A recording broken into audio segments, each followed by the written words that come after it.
Leonardo da Vinci, Michelangelo, Donatello, Brunelleschi, Galileo. This is what comes to mind when the word Renaissance is mentioned. What most people fail to realize is that the Renaissance did not occur solely in Europe. This video will compare the European Renaissance to the Chinese Renaissance. The Chinese Renaissance took place during the Song dynasty between 960 and 1279 CE, a few centuries before the European Renaissance. The European Renaissance occurred after the Middle Ages, from the 14th century to the 18th century. During these periods, the economy, arts, and technology flourished. This is about timing when four great inventions were created in China. These four major inventions were the movable type printing press, paper, gunpowder, and magnetic compass. These inventions held great influences on the Song dynasty. Gunpowder was invented from the experiments of necromancers and alchemists in China. It was used not only for fireworks but also flamethrowers, penghuoqi, fire lancers, and cannons. These advances in technology strengthened China's defense against other countries and the Mongols, allowing for a period of peace. Eventually, the Mongols captured Chinese people with knowledge of these technologies and incorporated them into their own army.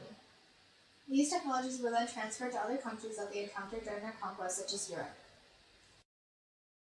Another of these inventions was the movable type printing press. Many people tend to think that the German printer Johannes Gutenberg invented movable type printing. However, it was actually Bi Sheng, a Chinese commoner who first came up with the idea and created it. This type of printing utilized blocks of clay that were carved into characters and baked to harden. The invention of printing in paper helped spread information such as Buddhist and Taoist texts to a larger mass of people and led to widespread literacy as well as the development of popular literature. However, due to the way the Chinese alphabet works, this form of printing was not very practical as there are thousands of Chinese characters that needed to be carved and baked, and thousands to search through when printing. For languages with lettered alphabets such as English, French, Spanish, and Italian, movable type printing was very convenient and effective.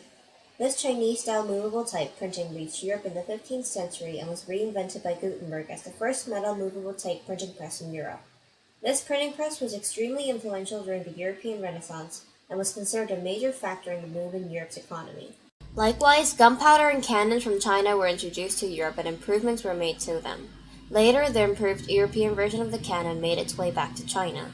Europe borrowed many other inventions from the Song dynasty of China during the Renaissance, reinvented them, and called them their own. While ideas and creations were transferred back and forth between the two countries, the arts of China and Europe remained relatively separate.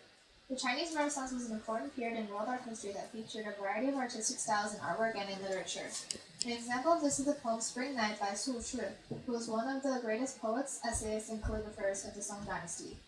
春宵，春宵一刻值千金，花有清香，月有阴。歌管楼台声细细，秋千院落叶沉沉。 The European Renaissance is well known for its sculptures, paintings, and architecture. Several universally known artworks were made during this time. Just to name a few of these, Michelangelo's Sistine Chapel ceiling, Donatello's Statue of David, Botticelli's Birth of Venus, and of course, Leonardo da Vinci's Mona Lisa.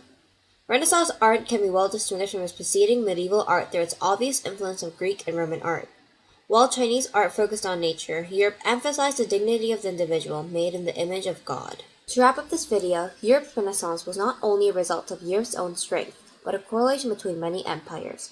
While the European achievements during the Renaissance were astounding, many of them would not have occurred without the influence of other regions. It is also important not to forget that while much of history is taught through the Western perspective, other countries have also made advances, and they have different perspectives of the same history.